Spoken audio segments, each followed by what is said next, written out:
Comme je suis le maître du temps, voilà, donc je propose que nos trois intervenants réagissent quand même sur les propos de l'un et de l'autre. Jean-Jacques était un peu short quand même. Il y a des moments quand même que tu pourrais évoquer, Jean-Jacques, que tu n'as pas fait, qui concernent les livres culturés. Tu dis, tu pourras aussi commenter ce qu'a dit Yves et le lycée de Versailles, comme on disait dans ma généralité. D'accord? Alors, je vous propose, et ensuite, on aura quelques échanges avec la salle, et ensuite, in fine, toujours dans les temps, il y a quelques camarades qui vont venir témoigner de leur engagement à l'UDB. Ils vont répondre à la question quand et pourquoi j'ai adhéré. Ah ben, la question, Jacques, est trop court dans son évocation. En tant qu'historien, tu peux évoquer quand même. Il y a eu quelques grands moments, peut-être que tu vois ça de façon historienne distanciée, quelques grands, je sais pas moi. Est-ce que Philippe Monod, ça dit quelque chose? Ça peut être oublié, plus jeune que moi. Voilà. Est-ce que, tu vois, quelques épisodes quand même importants, quand même. En tant qu'historien, quand même. Disons que Eric voudrait que je résume le livre. Et donc, bon, c'est vrai qu'il y a eu cette phase des débuts très difficiles, très difficiles. Donc il y a eu une genèse des années 59-63 à peu près, et puis les débuts très difficiles de 64 à peu près 68. Et puis une croissance un peu folle en 68-69, suivie d'une crise particulièrement forte, mais dont est sortie une UDB renforcée finalement, et avec une très forte progression au cours des années 70. Et cette progression vient montrer ses limites aux élections législatives de 1978, qu'on avait très bien préparées avec de bons moyens par rapport à l'habitude.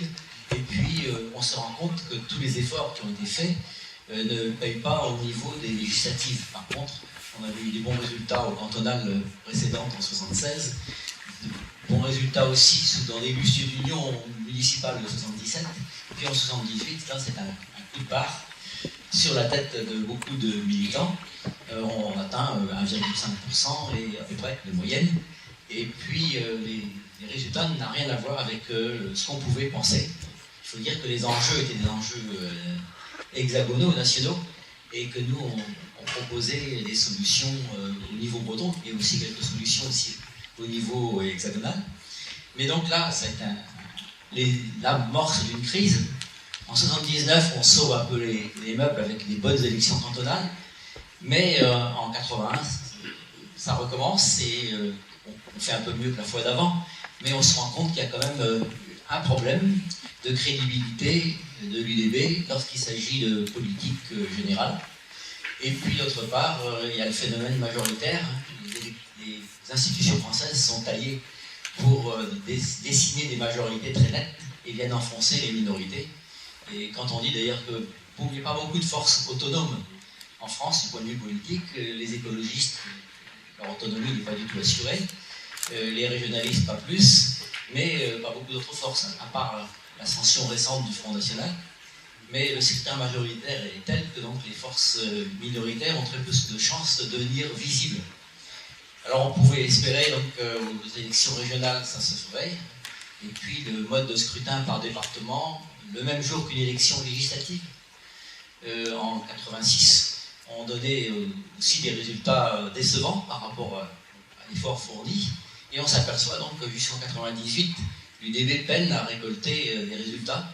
En 98, elle réalise des bonnes élections régionales, alors que le Parti socialiste avait refusé de lui faire une place convenable.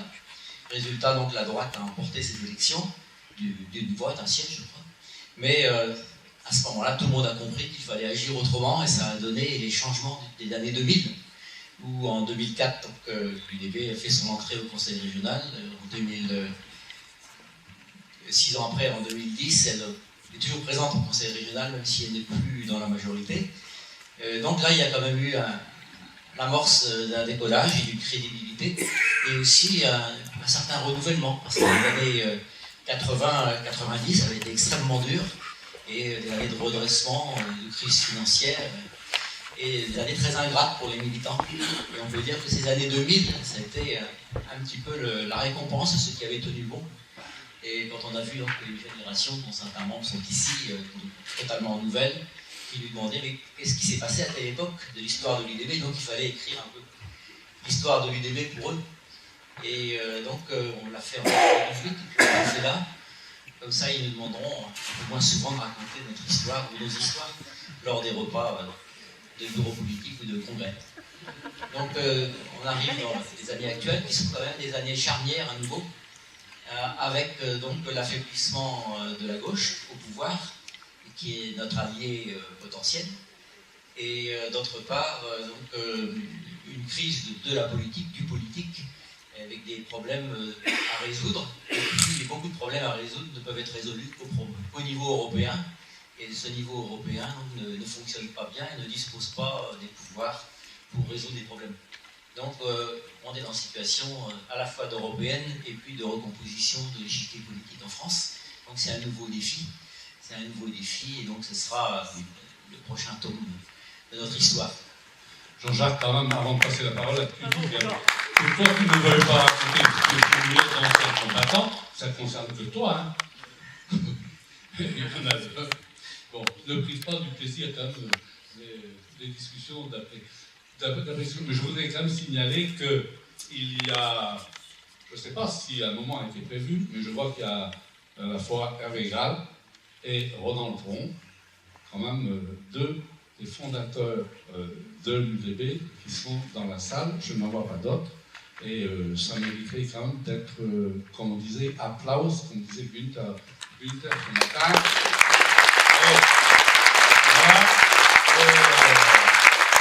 Vraiment, on a l'occasion tout à l'heure de parler du peuple breton, mais Hervé a été longtemps, ça a été rappelé ce matin, longtemps donc le responsable des relations internationales de l'UDB, du temps de la charte de Brest, etc., etc. Et cela méritait d'être dit. Et même si la politique internationale de l'UDB, là aussi, a connu des infléchissements, pour autant, le travail qui a été fait fondamentalement, et même si aujourd'hui l'Europe est un champ d'action fondamental, pour autant, toutes les relations tissées avec les mouvements de libération nationale et sociale, parce que l'UDB n'a jamais distingué les deux pendant toutes ces années-là, ça continue de payer, et ça rentre toujours dans le cadre de nos relations. Merci Hervé. Voilà.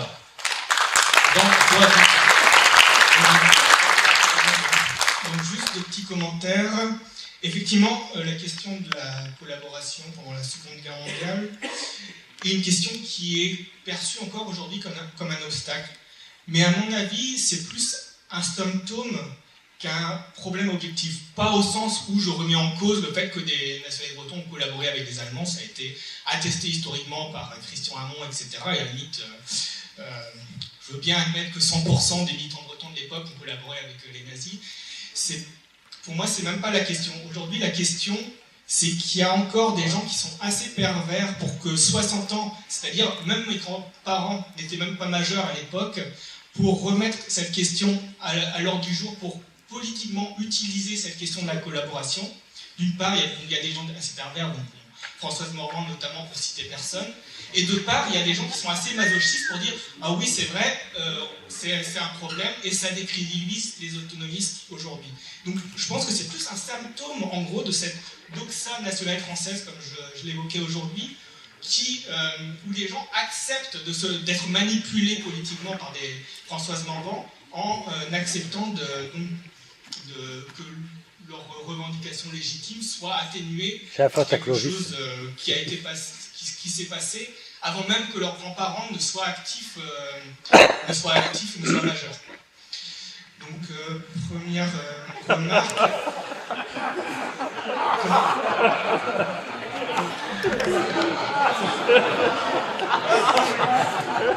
En Bretagne, on est actif avant d'être majeur, ça, tout le monde le sait.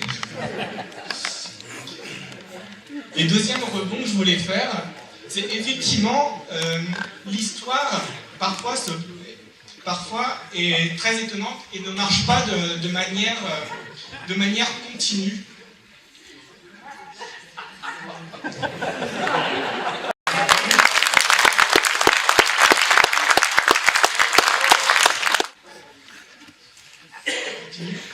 deuxième remarque que je voulais faire, c'est que l'histoire n'est pas tout le temps, n'est jamais d'ailleurs continue et uniforme dans son déroulement.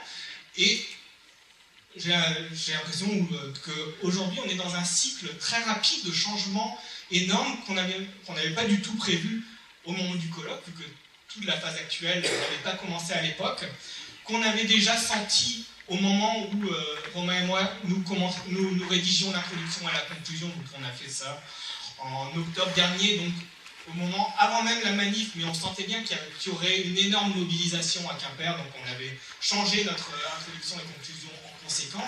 Mais depuis, les choses se sont encore emballées avec le retour à l'ordre du jour de la ratification de la charte, avec les propositions de Jean-Jacques Urvoas qui ont été reprises de manière indirecte par Valls. Donc aujourd'hui, on est vraiment dans une période historique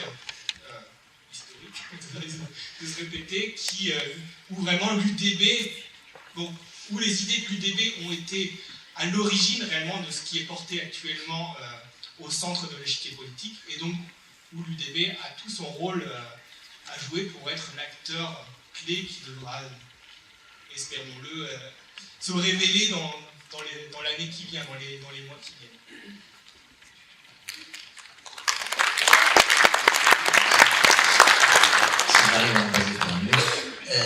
Trois petites remarques. Quelque chose qui me semble avoir beaucoup handicapé l'UDB dans le passé, c'est les divisions internes, les scissions, les bisbilles, une image aussi souvent de foire d'empoigne. Par-delà la rigueur des analyses, il y a quand même pas mal de mouvements. Le deuxième élément, par rapport pour le Parti autonomiste comme l'UDP, par rapport à ce qui se passe dans les autres pays européens, je crois que tu dis là rapidement mentionné, mais c'est le fait que l'autonomisme breton est éclaté entre divers pays, entre divers partis qui sont répartis selon les sensibilités politiques hexagonales. Ça, c'est très français, même si ça se passe en Bretagne. Le Plaid Kimreux, par exemple, il se moque un peu de ces divisions politiques. Donc c'est un élément de sensibilité et de finesse, mais c'est un élément de faiblesse aussi. Troisième point que je voulais signaler, vous parlez de Françoise Morvan. Au plan breton, elle est effectivement non négligeable, mais il y a bien pire au plan national. Je ne sais pas si beaucoup d'entre vous connaissent Pierre Hillard. Pierre Hillard, qui est un monsieur qui écrit, et ses bouquins sont édités et réédités, des livres pour dénoncer le complot allemand pour défaire la France. Et notamment la charte sur les langues régionales, la convention cadre pour la minorité nationale, ferait partie de ce plan allemand, ourdi par le ministère allemand des Affaires étrangères, pour détruire la France. Eh bien, ces livres, jamais mentionnés, de Pierre Hillard, sont extrêmement lus par les souverainistes de tous bords, les souverainistes de gauche avec des Chevènement, jusqu'à des Mélenchon et autres Le Pen. Donc il faut oublier qu'il y a là quand même un travail de sape très important et qui honnissent, ces gens honnissent, ils font tout pour vous bousiller, les autonomistes, et tout ce qui tourne autour de la valorisation de l'identité ethnique, mot honni aussi chez eux. Voilà, donc je crois que c'est des petits éléments que j'ajoute au débat suite à l'intervention de mes deux amis et camarades. Merci. Merci. Avant de passer la parole à la salle, deux réflexions. D'abord, il n'y a jamais eu de conflit ni de division à l'intérieur du DB. Ça, c'est totalement faux. Je m'inscris. Alors là, l'histoire officielle en témoigne. D'ailleurs, Jean-Jacques a fait l'histoire officielle. Il n'était pas question de conflit, ni de crise. Jamais, jamais. De toute façon, à l'UDB, on est tellement cool que de toute façon, ça se résout toujours très, très, très gentiment.